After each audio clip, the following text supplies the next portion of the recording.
Hey, this is Emma again, and I'm very excited to dive into our next chapter about motivation and emotion. In this session, we will delve into Chapter 10, the intricacies of what drives our behavior and how our emotions play a crucial role in shaping our actions.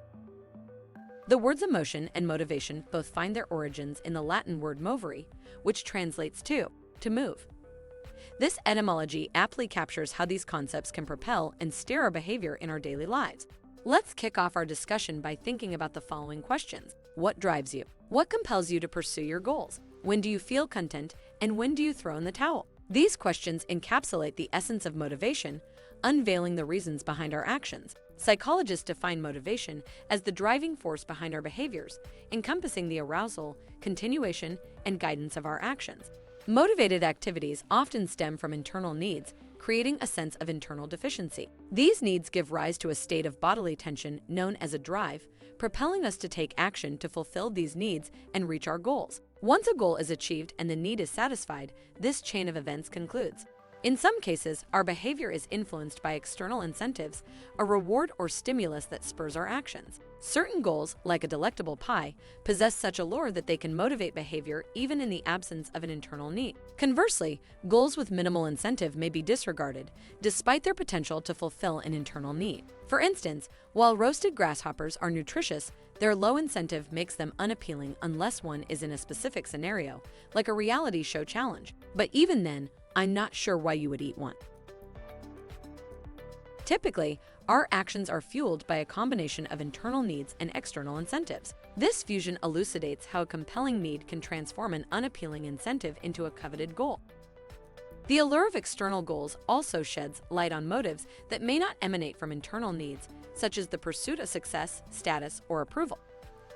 By comprehending the intricate interplay between internal needs, external incentives, and diverse motives, we can unravel the complex tapestry of human motivation. The interaction between needs and incentives plays a crucial role in determining the strength of our drives. When a moderate need aligns with a high incentive goal, it generates a potent drive. Conversely, even with a strong need, the drive may be subdued if the goal's incentive value is low. It's important to note that the perceived incentive value varies from person to person. For instance, as I mentioned in the previous slide, despite intense hunger, few individuals would find the depicted roasted grasshoppers appetizing. Perhaps the addition of tomato, onions, and lime might alter this perception. As we delve deeper into the realm of human motives, various classification systems have emerged, offering insights into predicting human behavior under different circumstances. Let's explore two prominent classification systems to gain a comprehensive understanding of human motives: self-determination theory and Maslow's hierarchy of needs. According to self-determination theory, our motivations stem from three innate desires: competence, mastery over our environment; autonomy, control over our lives; and relatedness, connection and care for others. This theory emphasizes the significance of freedom of choice and categorizes motives based on whether actions are intrinsically gratifying or driven by external influences. Intrinsic motivation arises from internal rewards, where individuals engage in activities for the sheer pleasure, exploration, and personal growth they offer. On the other hand, extrinsic motivation originates from external factors such as monetary rewards, grades, obligations, and approval, characterizing most conventional work activities. Abraham Maslow proposed a comprehensive classification system that encompasses both basic biological motives and higher-level needs for personal fulfillment. Maslow's hierarchy illustrates a pyramid depicting fundamental biological needs at the base, ascending to higher-level needs for self-actualization at the apex. Refer to Figure 10.2. Maslow emphasized that basic needs are essential for physical survival. Physiological needs, safety, and security take precedence in our lives. Additionally, he identified needs for love, belonging, esteem, and self-actualization, categorizing them as deficiency motives activated by a lack of these essentials. At the pinnacle of the hierarchy, self-actualization represents a positive, growth-oriented force driving personal development when basic needs are fulfilled. By comprehending these classification systems, we gain valuable insights into the diverse motives that propel human behavior, paving the way for a deeper understanding of our actions and aspirations. Finally, let's consider a simplified model of classifying motives into three subgroups that fits with both self-determination theory and Maslow's work. The first is biological motives. How crucial is air, water, sleep, and food in your life? What about finding a restroom when nature calls? These seemingly mundane yet essential biological needs often go unnoticed as they quietly steer our actions. After all, maintaining bodily equilibrium, also known as homeostasis, is no easy feat. Optimal levels for body temperature, blood pressure, and various chemicals in the blood ensure that we stand steady and function at our best. The next group of motives can be considered stimulus motives. Stimulus motives are those that provide a little excitement and information in our lives. From the thrill of activity and exploration to the quest for knowledge and physical contact, these stimulus motives add a dash of zest to our existence. While not vital for survival, they certainly spice up our everyday experiences. And finally, we have learned motives. The realm of learned motives, where social dynamics and acquired goals come into play. Part of McClelland's theory of motivation, he describes the pursuit of power and achievement as the need for affiliation, approval, and security. These motives shed light on the fascinating tapestry of human aspirations and actions. Let's move on, but we will return to learned motives in a few minutes. Circadian rhythms are most noticeable after a major change in time schedules. When you take a long flight, have a late shift at work, or engage in an all-night study session, your circadian rhythms can fall out of sync with day-night cycles. What can be done to cope with circadian rhythm disturbances? Circadian rhythms are partially controlled by variations in levels of melatonin, a hormone produced by the pineal gland. Light exposure can also help. Bright light affects the timing of body rhythms by reducing the amount of melatonin produced by the pineal gland. For this reason, a few intermittent 5-minute periods of exposure to bright light early in the morning are helpful for resetting your circadian rhythm. In general, if you can anticipate an upcoming body rhythm change, it is best to pre-adapt by gradually matching your sleep-waking cycle to a new time schedule. Before traveling, for instance, you should go to sleep 1 hour later each day until your sleep cycle matches the time at your destination. Not all drives are governed by circadian rhythms. While hunger, thirst, and sleepiness come and go in a fairly regular cycle each day, pain avoidance is an episodic drive. It occurs in distinct episodes when bodily damage takes place or is about to occur. Most drives prompt us to actively seek a desired goal: food, drink, warmth, and so forth. Pain prompts us to avoid or eliminate sources of discomfort. Some people feel that they must be tough and not show any pain or distress. Others complain loudly at the smallest ache. The first attitude raises pain tolerance, and the second lowers it. As this suggests, the drive to avoid pain is partly learned. Like almost every other human motive, our hunger levels are affected by both internal bodily factors and external environmental and social ones. Let's explore each of these more closely.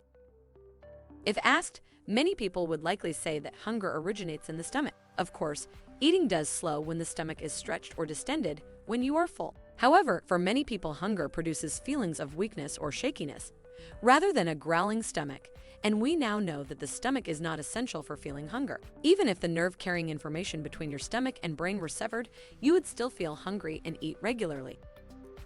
Then, what causes hunger? Many different factors combine to promote and suppress hunger. Although no single hunger thermostat exists, the hypothalamus is especially important in managing hunger. The hypothalamus receives neural messages from the tongue and digestive system and is sensitive to levels of various substances in the blood, such as sugar. For example, as the levels of blood sugar drop, the liver responds by sending nerve impulses to the brain. When combined, these signals indicate your level of hunger. The paraventricular nucleus of the hypothalamus also affects hunger. This area helps keep blood sugar levels steady by starting and stopping eating. It's worth noting that it takes at least 10 minutes for the hypothalamus to respond after you begin eating. That's why you are less likely to overeat if you eat slowly and give your brain time to get the message that you've had enough. External factors that control eating.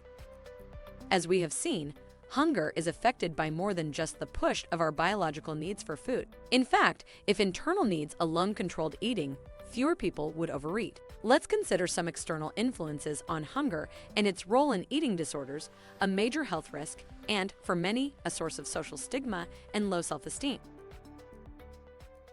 Eating disorders. Anorexia nervosa, self-starvation, is a type of feeding and eating disorder. A problem managing food intake that manifests itself in forms such as a life-threatening failure to maintain sufficient body weight.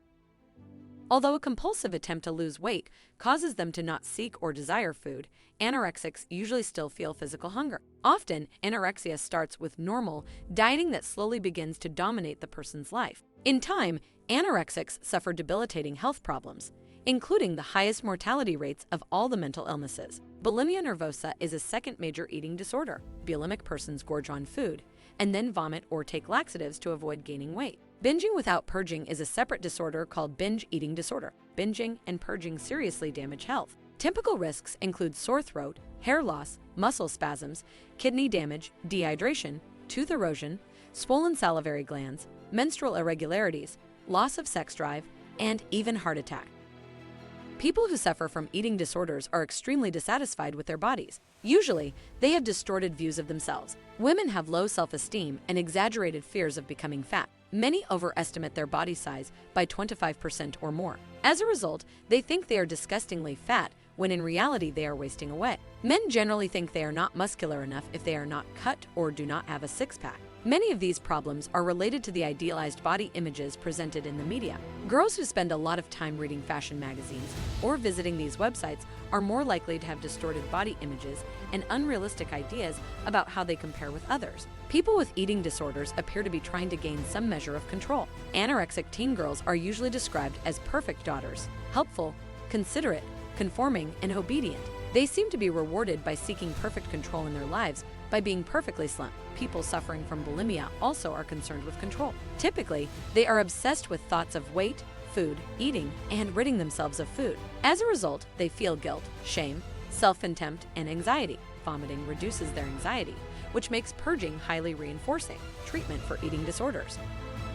Treatment for anorexia usually begins with giving drugs to relieve obsessive fears of gaining weight. Then, a medical diet is used to restore weight and health. Next, a counselor may help patients work on the emotional conflicts that led to weight loss. For bulimia, behavioral counseling may include self-monitoring of food intake. A related cognitive behavioral approach focuses on changing the thinking patterns and beliefs about weight and body shape that perpetuate eating disorders.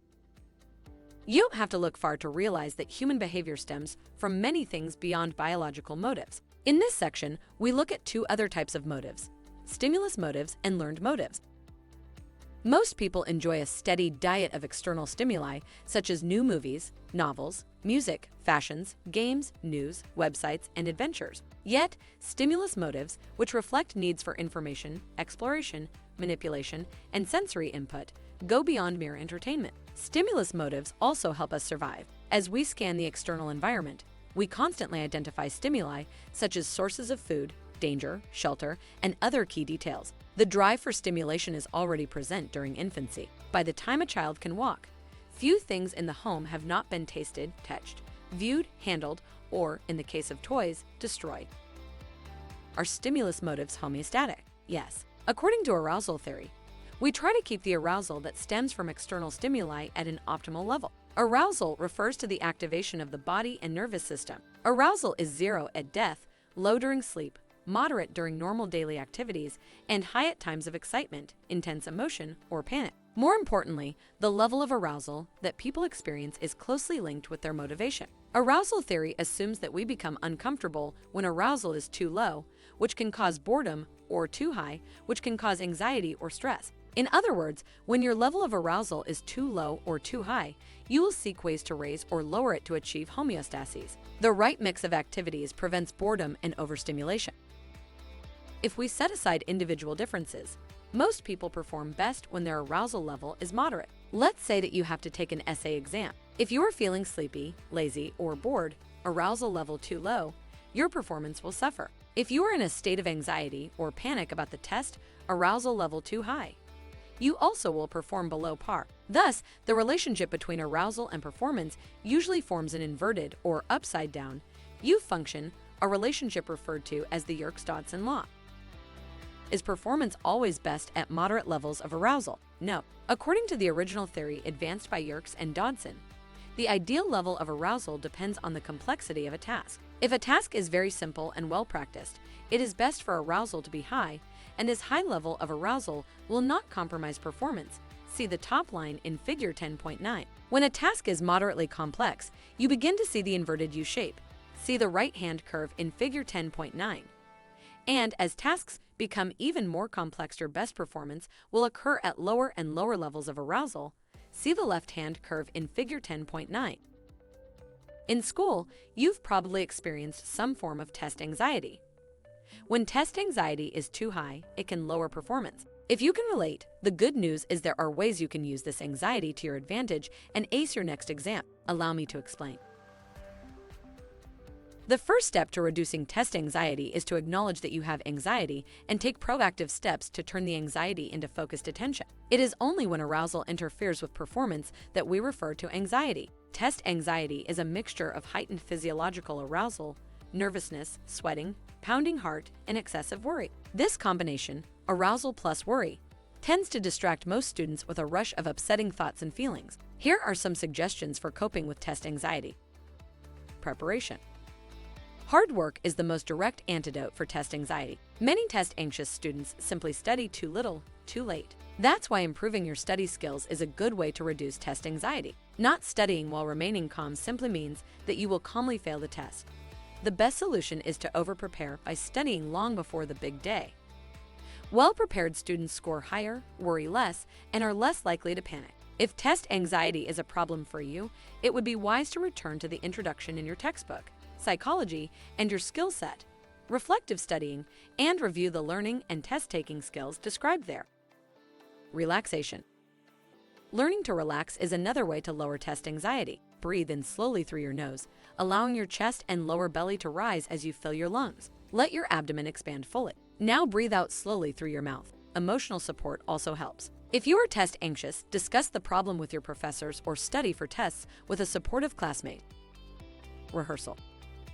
To reduce nervousness, rehearse how you will cope with upsetting events. Before taking a test, imagine yourself going blank, running out of time, or feeling panic. Then calmly plan how you will handle each situation. By keeping your attention on the task, by focusing on one question at a time, and so forth. Restructuring thoughts. Another helpful strategy involves listing the upsetting thoughts that you have during exams. Then you can learn to combat these worries with calming, rational replies. These are called coping statements. See section 13.5 for more information. Let's say you think, I'm going to fail this test and everybody will think I'm stupid. A good reply to this upsetting thought would be to say, if I prepare well and control my worries, I will probably pass the test. Even if I don't, it won't be the end of the world. My friends will still like me, and I can try to do better on the next test. You can also try working on your explanatory style, as described in the psychology and your skill set section at the end of this chapter. Students who cope well with exams usually try to do the best they can, even under difficult circumstances. Becoming a more confident test taker can actually increase your scores because it helps you remain calm. With practice, most people can learn to be less testy at test-taking time. Let's think back to our discussion about motives. Most people enjoy a steady diet of external stimuli, such as new movies, novels, music, fashions, games, news, websites, and adventures. Yet, stimulus motives, which reflect needs for information, exploration, manipulation, and sensory input, go beyond mere entertainment. Stimulus motives also help us survive. As we scan the external environment, we constantly identify stimuli such as sources of food, danger, shelter, and other key details. The drive for stimulation is already present during infancy. By the time a child can walk, few things in the home have not been tasted, touched, viewed, handled, or, in the case of toys, destroyed. Learned motives are not as closely linked to survival as biological and stimulus motives. Instead, their power comes from learned needs that are associated with concepts that humans value. For example, you will no doubt recognize that some of your friends are more motivated than others by success, achievement, competition, money, possessions, status, love, approval, grades, dominance, power, or belonging to groups. All of these are social motives or goals. We acquire social motives through learning, including socialization and cultural conditioning. We will explore the need for achievement and the need for power in the next two sections. To many people, being motivated means being interested in achievement. The need for achievement, illustrated as lowercase n, ACH or NASH, is a drive to excel in one's endeavors. People with high need for achievement strive to do well anytime they are evaluated. When people high in NASH tackle a task, they do so with perseverance, passion, and self-confidence. They tend to complete difficult tasks, they earn better grades, and they tend to excel in their occupations. It is easy enough to see that praise, money, success, pleasure, and similar reinforcers affect our goals and desires. But how do people learn to enjoy activities that are at first painful or frightening? Why do people climb rocks, jump out of airplanes, run marathons, take saunas, or swim in frozen lakes. Psychologist Richard Solomon offers an intriguing explanation for learned motives of this kind. According to his opponent process theory, if a stimulus causes a strong emotion, such as fear or pleasure, the opposite emotion tends to occur when the stimulus ends. For example, if you are in pain and the pain ends, you will feel a pleasant sense of relief. If a person feels pleasure, as in the case of drug use, and the pleasure ends, it will be followed by craving or discomfort. If you are in love and feel good when you are with your loved one, you will be uncomfortable when she or he is absent. Solomon also assumes that when a stimulus, even a painful or frightening one, is repeated, our response to it gets weaker. Many first-time hang gliders, for example, are likely terrified during their first solo flight. But with repeated flights, fear decreases until finally the hang glider feels a thrill instead of terror. The opponent process theory thus explains how skydiving, rock climbing, ski jumping, and other hazardous pursuits become reinforcing. Now that we have looked at motivation, let's turn our attention to emotion. For many years, philosophers and psychologists focused most of their attention on cognition, assuming that rational thinking was a window into the best of human functioning. Emotion was seen as interfering with cognition and was therefore something that needed to be controlled. More recently, though, psychologists have embraced the value of our emotional lives and noted that there is a tight coupling between cognition and emotion. Indeed, it's generally accepted that cognition and emotion are often so tightly intertwined that it's impossible to distinguish where one begins and the other ends. An emotion is a state that's characterized by four basic components: experience, that is, subjective feelings; physiology, expression, facial expressions, gestures, and tone of voice, for example, and cognitions, for example, attributions, and appraisals. In this section, we'll take a closer look at each one. A person's private emotional experiences are the most obvious component of emotions. They are the part of emotion with which we are usually most familiar. A mood is a specific type of emotional state. While the words emotion and mood tend to be used interchangeably in everyday language, psychologists make two important distinctions between these two terms. First, emotions tend to be shorter in duration than moods. While emotional states tend to be brief, lasting seconds or minutes, moods can last for many hours, days, or even months. Second, emotions tend to have a target. That is, they are caused by something that's identifiable. When we experience emotions like anger, sadness, or excitement, for example, we are typically mad, sad, or excited about something or someone specific. In contrast, moods tend to be more general and are not necessarily directed at anyone or anything in particular. Strong emotional reactions often generate activity in the autonomic nervous system, or ANS, is the part of the peripheral nervous system that connects the brain with internal organs and glands. As you may recall from section 2.1, activity of the ANS is automatic rather than voluntary. The ANS has two divisions: the sympathetic branch and the parasympathetic branch. Both branches are active at all times. Whether you are relaxed or aroused at any moment depends on the relative balance of activity in the two branches. What does the ANS do during emotion?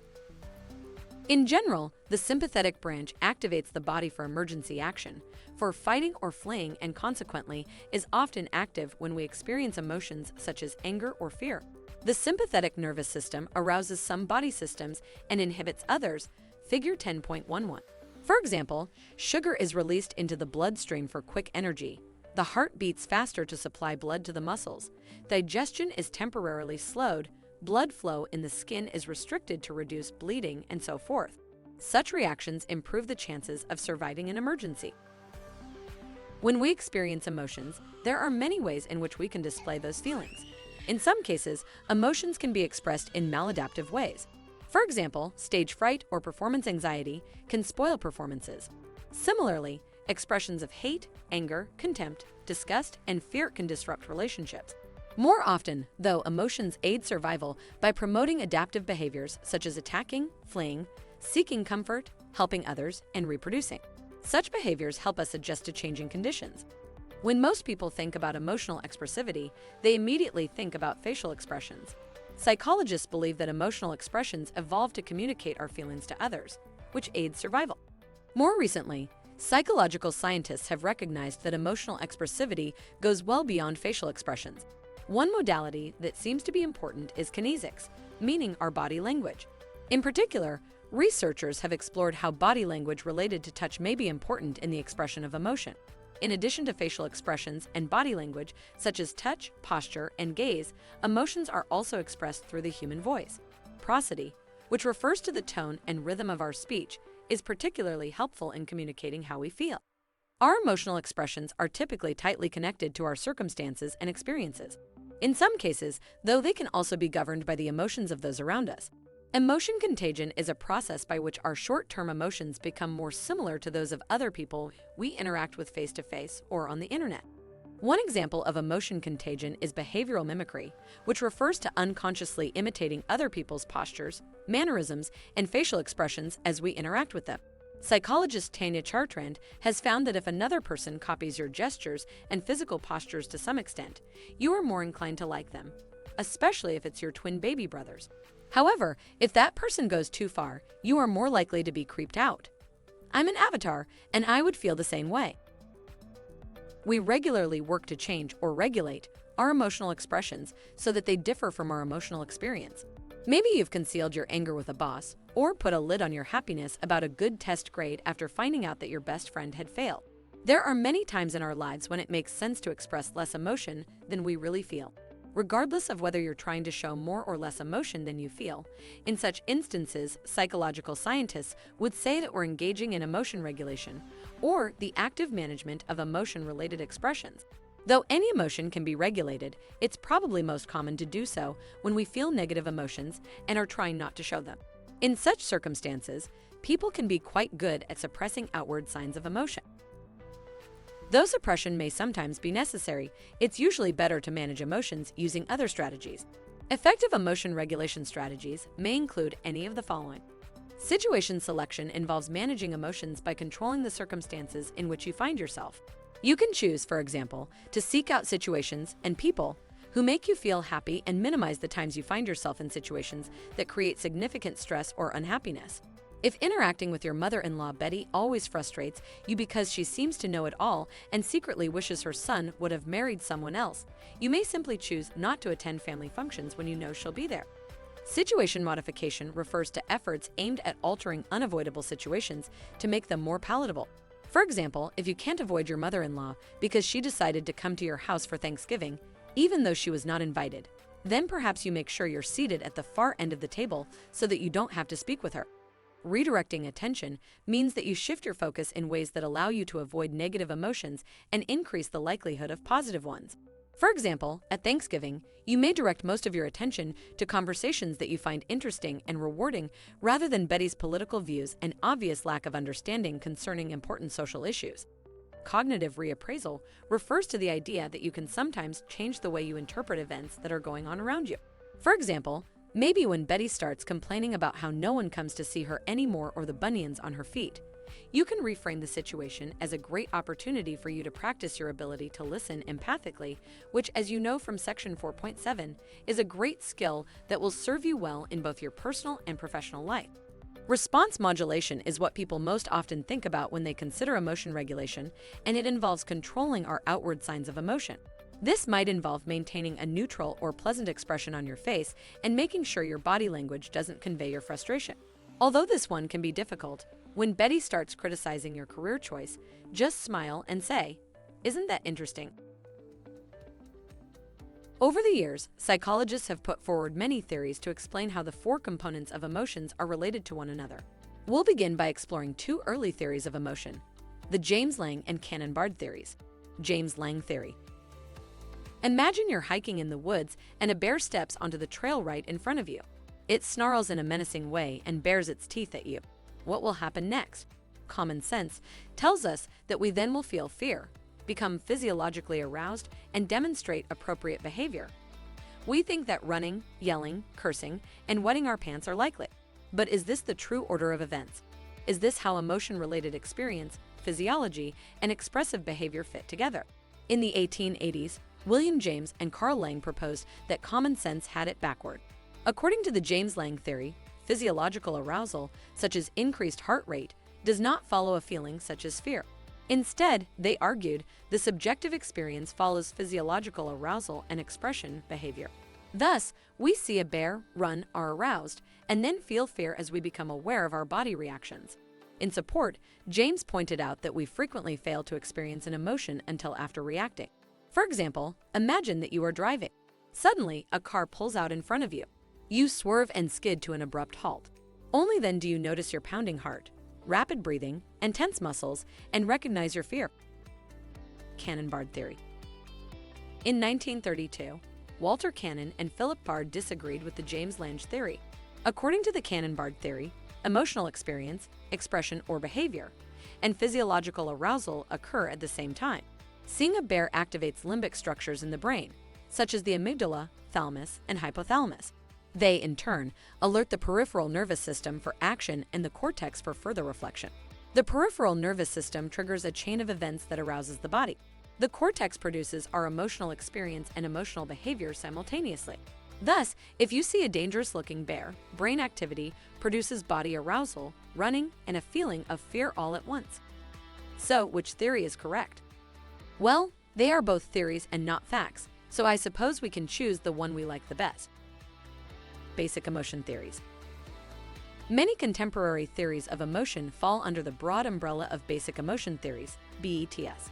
Though there are a number of different BET, they each acknowledge that an emotion is a brief state that arises after cognitive appraisals of events and involves broadly distinct expressions, physiology, and behavior.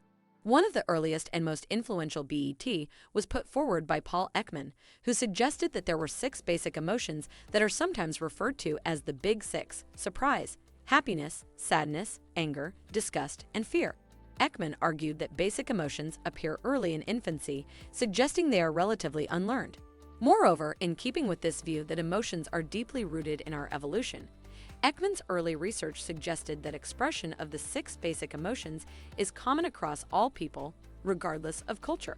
More recent work has suggested that while Ekman's ideas provided a helpful starting point, they cannot fully account for the complexity of human emotions. Finally, it also appears likely that Ekman likely underestimated the full range of human emotional experience. Rather than 6 basic emotions, researchers now suggest that it may be more appropriate to consider approximately 25 states that seem to have the properties of emotions and that emerge as a result of individual appraisals. Each category may contain different subtypes of that emotion, though the boundaries between those subtypes can be somewhat fuzzy. That was a rather long and important chapter. To summarize, motivation and emotion are integral aspects of human behavior. Motivation, encompassing needs, drives, and goals, plays a crucial role in guiding and maintaining our actions. Psychologists have classified motives into biological, stimulus, and learned categories, shedding light on the diverse factors that drive human behavior. Arousal theory highlights the importance of maintaining an optimal level of arousal for peak performance, while learned motives, such as the need for achievement, emphasize the influence of social and cultural conditioning on human aspirations. Furthermore, understanding the 4 basic components of emotion, experience, physiology, expression, and cognitions, and how they are interconnected provides valuable insights into human emotional processes, the regulation of emotional expression, and the exploration of theories of emotion, such as the James Lange theory, further enrich our comprehension of the complex nature of emotions and their manifestation in our daily lives. Overall, delving into the intricacies of motivation and emotion unveils the multifaceted dynamics that underpin human behavior and experience. Until next time, thank you for watching.